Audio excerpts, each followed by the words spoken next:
కోడికత్తి scene కేసును రద్దు చేయాలని డిమాండ్ చేస్తూ ఈ నెల 11వ తేదీన ఒంగోలు ప్రెస్ క్లబ్లో కోడికత్తి సీన్ జైలు నుండి విడుదల చేయాలని సదస్సు నిర్వహించడం జరుగుతుందని దళిత హక్కుల పరిరక్షణ సమితి అధ్యక్షుడు మీరా నాయన తెలిపారు.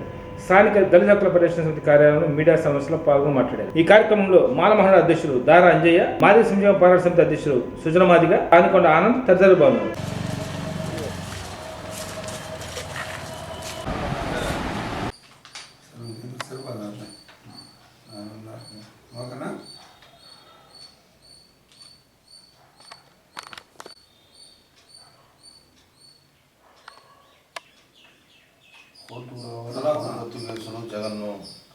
కోర్టుకు రావాలి తీసి మాట్లాడుతుంది పెట్టి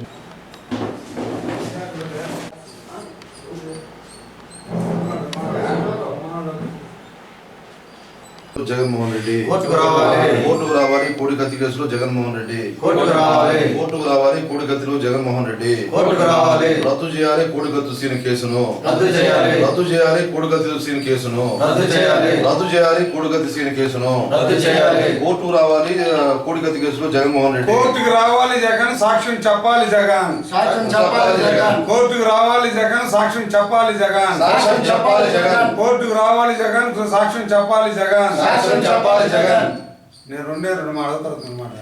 శనివారం ఒంగోలు ప్రెస్ క్లబ్ అంబేద్కర్ భవనం పోయేదారిలో కోర్టుకు రావాలి జగన్ సాక్ష్యం చెప్పాలి జగన్ కోడికత్తి సీల్ కేసుని రద్దు చేయాలి గవర్నమెంట్ అనే నినాదంతో సదస్సు ఏర్పాటు చేస్తున్నాం.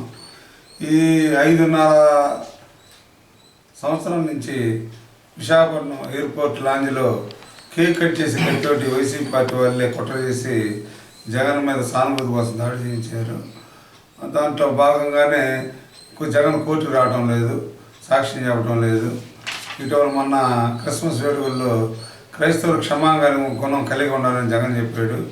దళితుల మేనమ క్రైస్తవుల ఆరాధ్యమైన జగన్ కోర్టుకు వచ్చి సాక్ష్యం చెప్పి మన కోడికత్తి సీన్ కేసులో కోడికత్తి సీన్ మీద కేసుని కోడికత్తి సీన్ కేసులో క్షమాగుణం చాటని చెప్పి మేము డిమాండ్ చేస్తున్నాం. ఈ కేసుకి ఆ రోజు జనవరి 13వ తేదీ అంబేద్కర్ మన ప్రెస్ క్లబ్లో జరిగే సదస్సుకి కోడికత్తి సీన్ తల్లి సావిత్రమ్మ, అదేవిధంగా జగన్ ప్రభుత్వానికి ఈ కేసులు వ్యతిరేకంగా న్యాయవాదులు వ్యవహరిస్తున్న ప్రముఖ న్యాయవాదులు హైకోర్టు న్యాయవాది సలీం మరియు పిచ్చుకు శ్రీనివాసులు హాజరవుతున్నారు. కాబట్టి వాళ్ళ తల్లి కోడికత్తి సీన్ తల్లి సావిత్రమ్మ న్యాయ పోరాటానికి అండగా ఆర్థిక సహాయం కూడా ఆ రోజు చేయాలని చెప్పి మన దళిత మేధావుల్ని అందరినీ కూడా విజ్ఞప్తి చేస్తున్నాం. కోడికత్తి సీన్ కేసులో జగన్ వ్యవహరిస్తున్న వైఖరిని దళిత ఐక్యత నుంచి తీవ్రంగా ఖండిస్తూ ఉన్నాము. అనంతబాబు ఎమ్మెల్సీ డ్రైవర్ని చంపి సుబ్రహ్మణ్యం డ్రైవర్ని చంపి ఇంటికి డోర్ డెలివరీ చేస్తే 6 నెలలు అతనికి బెయిల్ ఇచ్చి మన జనవరి 1కి పోలీస్ యంత్రాంగం మొత్తం వాళ్ళ ఇంటికి వెళ్ళి సెల్యూట్ కొట్టి సందర్భం ఉంది. అయితే ఈ కోడికత్తి కేసులో 5 సంవత్సరాలు కూడా ఒక దళితుడికి బెయిల్ రాకుండా ఉండటం అనేది దాని గురించి తీవ్రంగా ఖండిస్తూ ఉన్నాము. ఇది కేవలం ప్రభుత్వం యొక్క జగన్ ప్రభుత్వం యొక్క కక్షపూరిత ధోరణి అని చెప్పేసి మేము తెలియజేస్తూ ఉన్నాము. ఇది కూడా ప్రతిపక్షం కూడా చంద్రబాబు నాయుడు జైల్లో ఉంటే ఢిల్లీ నుంచి కొన్ని కోట్ల రూపాయలు వెచ్చించి లాయర్లు తీసుకొచ్చారు. ఇప్పుడు వాళ్ళు సవతి ప్రేమ వల్లిస్తున్నారు కత్తి సీన్ మీద కేసు మీద. అట్లా వల్లించే వాళ్ళు కూడా ఒక సీనియర్ లాయర్ని పెట్టచ్చు, తప్పులేదు.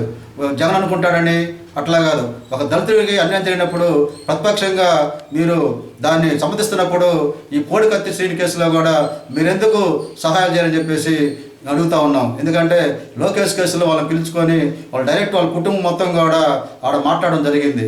దాన్ని ఈరోజు కూడా వాళ్ళ లాయర్తో కూడా సంప్రదించలేదు. అంటే ఎలక్షన్లో సవతి ప్రేమ వద్దు.